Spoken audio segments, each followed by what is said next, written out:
Hi friends, welcome to SS culinary.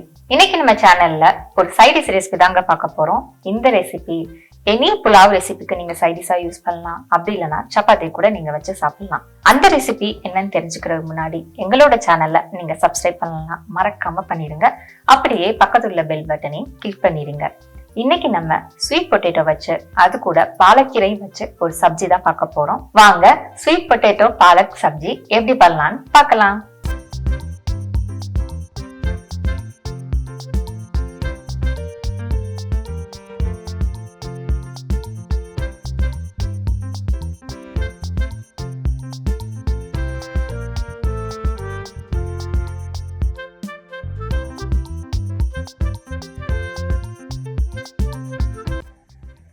ஒரு கடாயில எண்ணெய் ஊத்திக்கலாம்.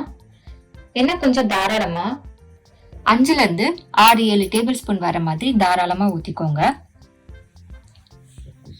எண்ணெய் கொஞ்சம் நல்லா சூடானதுக்கு அப்புறம் 1.5 டீஸ்பூன் ஜீரகம் சேர்த்துக்கலாம்.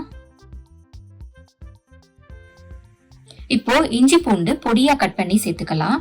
சின்னதா ஒரு துண்டு இஞ்சியும் ஒரு 5 பல்லு பூண்டும் பொடியா கட் பண்ணி சேர்த்துக்கிறேன். இஞ்சி பூண்டு கொஞ்சம் ஃப்ரை ஆகுற வரைக்கும் நம்ம நல்லா மிக்ஸ் பண்ணி விடலாம். இப்போ பொடியா கட் பண்ணி வச்ச வெங்காயத்தை சேர்த்துக்கலாம். இன்னைக்கு நான் பெரிய வெங்காயமா பார்த்து ஒன்னு எடுத்திருக்கேன், பொடியா கட் பண்ணி சேர்த்துக்கிறேன். வெங்காயத்தோட பச்சை வாசனை போற வரைக்கும் நம்ம நல்லா மிக்ஸ் பண்ணி விடலாம். இப்போ நம்ம பொடியா கட் பண்ண சக்கரவள்ளி கிழங்க சேர்த்துக்கலாம்.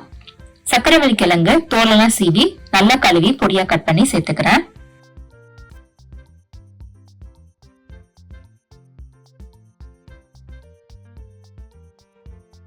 இப்ப நம்ம நல்லா மிக்ஸ் பண்ணிட்டு 1 நிமிஷம் நம்ம அப்படியே விட்டுடலாம். அந்த எண்ணெயிலேயே கிழங்கு கொஞ்சம் நல்லா வெந்து வரும், அதனால 1 நிமிஷம் நம்ம அப்படியே விட்டுடலாம்.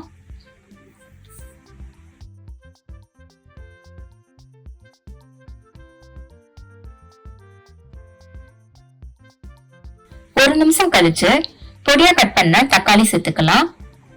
2 தக்காளி பொடியா கட் பண்ணி சேர்த்துக்கிறேன். நான் மீடியம் சைஸ் தக்காளி எடுத்துக்கிறேன். 2 பச்சை மிளகாய் பொடியா கட் பண்ணி சேர்த்துக்கிறேன். 1/2 டீஸ்பூன் மஞ்சள் பொடி சேர்த்துக்கிறேன். 1.5 டீஸ்பூன் காஷ்மீர் மிளகாய் பொடி சேர்த்துக்கிறேன்.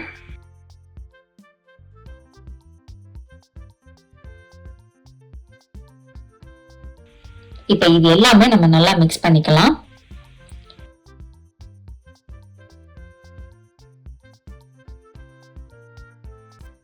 இப்ப மிளகாய் பொடி எல்லாமே நல்லா மிக்ஸ் ஆனதுக்கு அப்புறம் நம்ம தேவையான உப்பு சேர்த்துக்கலாம்.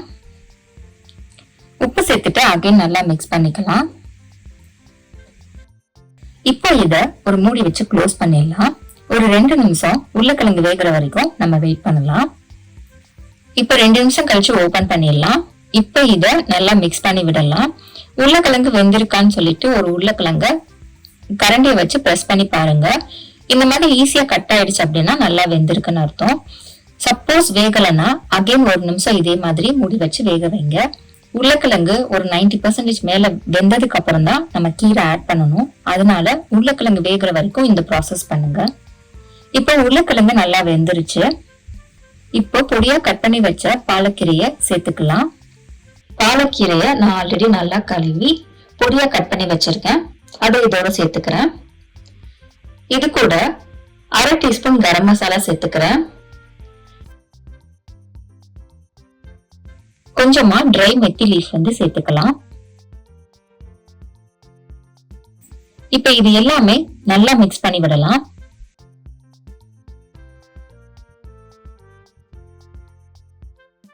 கீரை உருளைக்கிழங்கு மசாலாவோட நல்லா மிக்ஸ் ஆனதுக்கு அப்புறம் நம்ம அகைன் மூடியை வச்சு க்ளோஸ் பண்ணிட்டு ஒரு 1 நிமிஷமாவது நம்ம வெயிட் பண்ணுவோம்.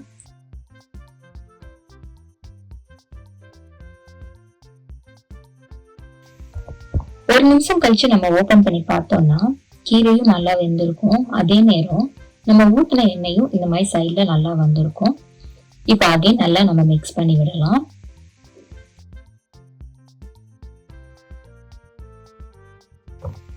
நல்லா மிக்ஸ் பண்ணதுக்கு அப்புறம் நம்ம அடுப்பை ஆஃப் பண்ணிடலாம். அவ்வளவுதாங்க, சக்கரவள்ளி கிழங்கும் பாலக்கீரையை வச்சு சப்ஜி ரெடி ஆயிடுச்சு. இதை நம்ம சப்பாத்தி, தயிர் சாதம், சாம்பார் சாதம், ரசம் சாதம் இப்படி எதுக்குனாலும் சைடிஷா சாப்பிடலாம். டேஸ்ட் ரொம்ப நல்லா இருக்கும்.